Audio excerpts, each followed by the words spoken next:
spring 213 BCE. The Mediterranean is engulfed in the greatest war the ancient world has ever known. For years, Rome has struggled against an enemy unlike any it has faced before. Hannibal Barca, the brilliant Carthaginian general, has shattered Roman armies again and again. At the Battle of Cannae, tens of thousands of Roman soldiers fell in a single day, leaving the Republic shaken to its core. Yet Rome refuses to surrender. Instead, it prepares for another campaign, one that will determine control of Sicily and the future of the Western Mediterranean. Ahead lies the magnificent Greek city of Syracuse. Rome expects another siege. Instead, it is about to face something no army has ever encountered before. Not merely walls, not merely soldiers, but the extraordinary mind of one elderly mathematician, Archimedes. The Second Punic War began in 218 BCE, when Hannibal launched one of history's boldest military campaigns. Leading tens of thousands of soldiers, cavalry, and even war elephants, he crossed the towering Alps into northern Italy, an achievement many believed impossible. Over the next several years, Roman armies suffered devastating defeats at the rivers Trebia and Trasimene. Before the catastrophe at Cannae, entire legions disappeared. Many of Rome's allies abandoned the Republic. Across Italy, confidence in Roman victory seemed to collapse. But while Hannibal fought in Italy, another battlefield held equal importance. Sicily. Whoever controlled this island controlled the grain supply, the sea routes between Italy and Africa, and the movement of fleets across the central Mediterranean. For Rome, losing Sicily could mean losing the entire war. Founded by Greek colonists centuries earlier, Syracuse had grown into one of the richest and most beautiful cities in the Mediterranean. Its enormous harbors welcomed merchants from Greece, Egypt, and North Africa. Its workshops produced weapons, ships, and luxury goods. Its philosophers and engineers attracted students from across the Greek world. Protecting this prosperous city were some of the strongest fortifications ever constructed. Massive limestone walls stretched for kilometers across hills, overlooking both land and sea. Tower after tower guarded every approach. Even before the arrival of Archimedes, Syracuse was considered one of the most difficult cities in the ancient world to capture. For more than 50 years, Syracuse had remained a loyal ally of Rome under the wise rule of King Hero II. His alliance brought peace, prosperity, and stability to Sicily. As long as Hero lived, Rome never feared the island. Everything changed with his death. In 215 BCE, King Hero II died after an extraordinarily long reign. His successor was his 15-year-old grandson, Hieronymus. Young, inexperienced, and surrounded by ambitious advisors, the new king inherited a kingdom balanced between two superpowers. Expected the alliance to continue. Carthage saw an opportunity. After Hannibal's stunning victories in Italy, Carthaginian diplomats promised wealth, glory, and protection if Syracuse abandoned Rome. For the young king, Hannibal seemed unstoppable. Choosing the winning side appeared obvious. Against the advice of experienced statesmen, Hieronymus broke the alliance that had preserved peace for half a century. Rome immediately understood the danger. A hostile Syracuse threatened every Roman position in Sicily. The Republic could not allow that risk to stand. One of Rome's greatest commanders was ordered to sail south. His name was Marcus Claudius Marcellus. He expected to conquer a city. Instead, he was sailing toward a battlefield where mathematics would challenge the might of the Roman Republic. In the spring of 213 BCE, the Roman Republic struck back. Commanding the expedition was Marcus Claudius Marcellus, one of Rome's most respected generals. Fresh from victories against Hannibal's allies, he was known for aggressive tactics and relentless determination. With more than 20,000 soldiers and a powerful fleet of 60 warships, Marcellus expected Syracuse to fall quickly. The Romans had brought everything needed for a decisive assault. Scaling ladders, massive battering rams, floating siege towers, catapults capable of hurling enormous stones. Roman engineers had spent months preparing for this attack. No city had ever resisted such overwhelming force for long. As the fleet closed on Syracuse's twin harbors, confidence filled the Roman ranks. Many believed the city would surrender within days. Behind the walls, however, another commander was preparing for war. He wore no armor. He carried no sword. His greatest weapon was his mind. Archimedes was already famous throughout the Greek world. Born in Syracuse decades earlier, he had transformed mathematics, geometry, and physics through discoveries that would influence science for more than 2,000 years. He calculated areas and volumes with astonishing precision. He explained the principles of levers and buoyancy. His famous declaration, "Give me a place to stand and I will move the earth," was more than philosophy. It reflected his deep understanding of mechanical advantage. When war threatened his homeland, King Hero II had asked Archimedes to do something extraordinary: turn mathematics into weapons. The elderly scholar accepted. For years, he quietly designed defensive machines unlike anything the ancient world had ever seen. Now Rome was about to discover what happened when engineering became a weapon of war. Unlike most ancient cities, Syracuse did not rely on a single type of defense. Archimedes designed an entire system. Large catapults struck distant ships before they reached the harbor. Medium-sized machines targeted troops assembling outside the walls. Smaller weapons fired arrows and iron bolts at soldiers who managed to approach the fortifications. Distance had already been measured, every angle carefully calculated. As Roman forces moved closer, they entered one deadly firing zone after another. No matter how the attackers adjusted their formation, another machine was already waiting. It was a masterpiece of engineering, transforming the city's walls into an enormous mechanical fortress. Marcellus ordered a simultaneous assault. His fleet would attack the sea walls while Roman infantry stormed the land defenses. The operation was carefully planned. Then everything went wrong. Without warning, enormous stones crashed into the Roman ships. Heavy bolts punched through shields and armor. Siege towers, symbols of Roman confidence, splintered beneath relentless bombardment. On land, legionaries advancing toward the walls suddenly found themselves under precisely aimed fire from hidden positions. Every attempt to move forward was answered by another devastating volley. The assault had barely begun, and already the Romans were suffering shocking losses. Within hours, Rome's carefully planned assault had collapsed. The fleet that had crossed the Mediterranean with confidence now fought simply to survive. Every attempt to move closer to the walls invited another barrage of stones, arrows, and iron bolts. The Romans had conquered countless fortified cities.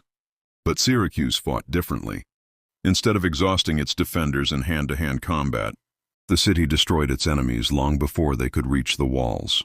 For perhaps the first time in Roman history, superior numbers meant almost nothing.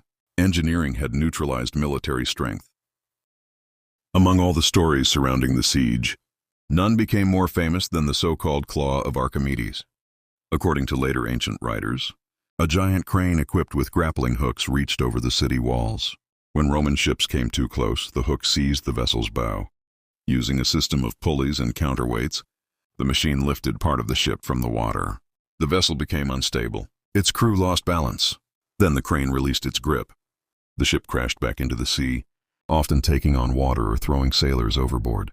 Modern historians continue to debate whether the device existed exactly as described. Some believe later writers exaggerated its dramatic effects. Others argue that a mechanically simpler version was entirely possible using the engineering principles Archimedes understood so well. Whether legend or reality, one fact is certain: Roman sailors came to fear every shadow along Syracuse's walls. Ancient historian. The histories describe the remarkable psychological impact of Archimedes' defenses. Roman soldiers became convinced that every movement on the walls signaled another deadly machine. A simple wooden beam, a swinging rope, even the opening of a small window. Each sight filled experienced legionaries with fears who had fought. Hannibal himself now hesitated to approach the city's defenses.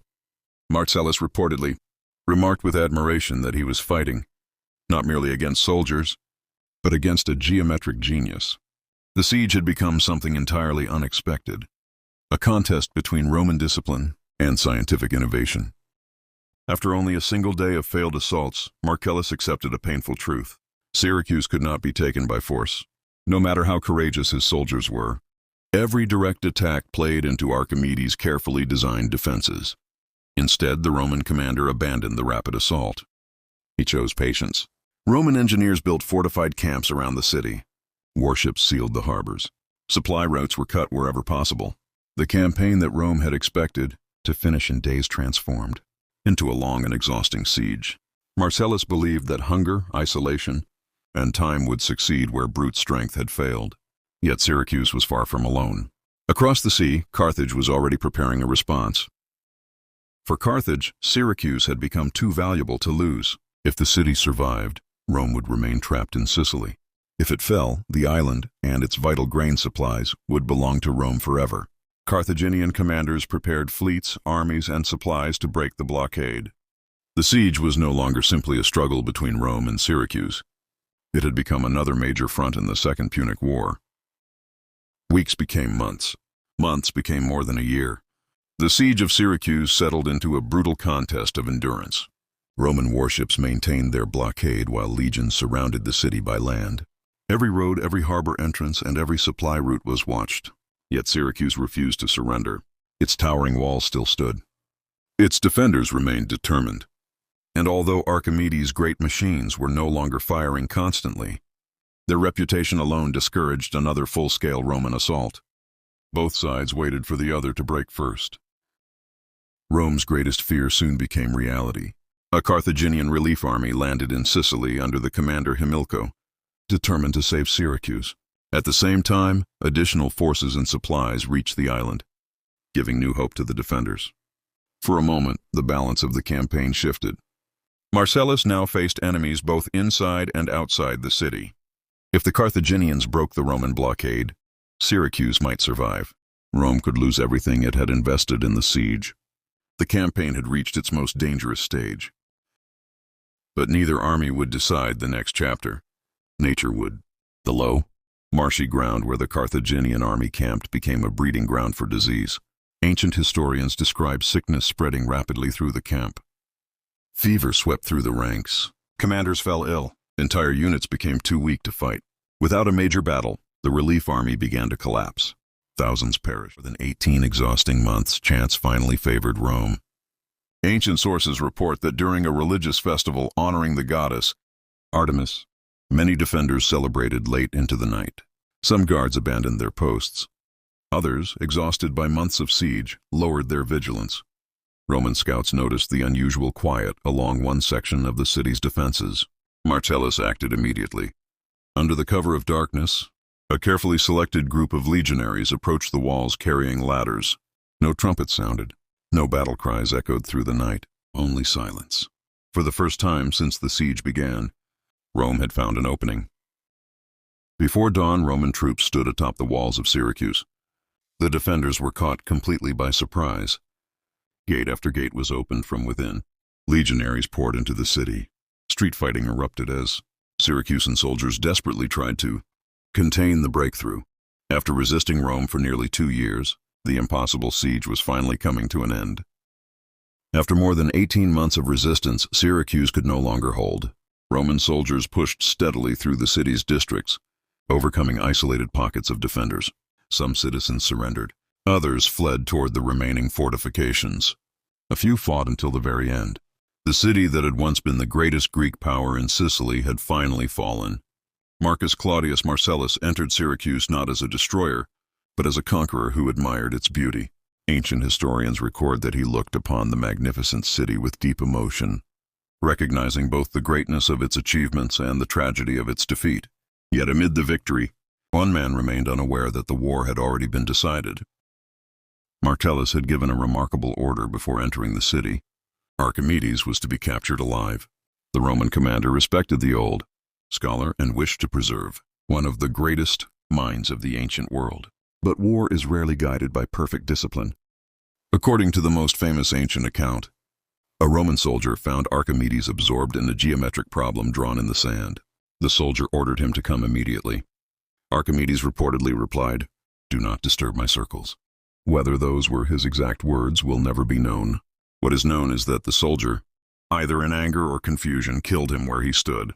With a single sword stroke, one of history's greatest mathematicians, engineers and inventors was gone. Marcellus is said to have deeply regretted the loss and ordered that Archimedes be buried with honor. The fall of Syracuse transformed the Second Punic War. For Rome, victory meant permanent control of Sicily. The island became a secure base for Roman fleets and one of the Republic's most important sources of grain. For Carthage, the loss was devastating. Its strongest ally in Sicily was gone. Its hopes of reclaiming the island disappeared forever. Sicily finally secure, Rome could redirect its attention westward.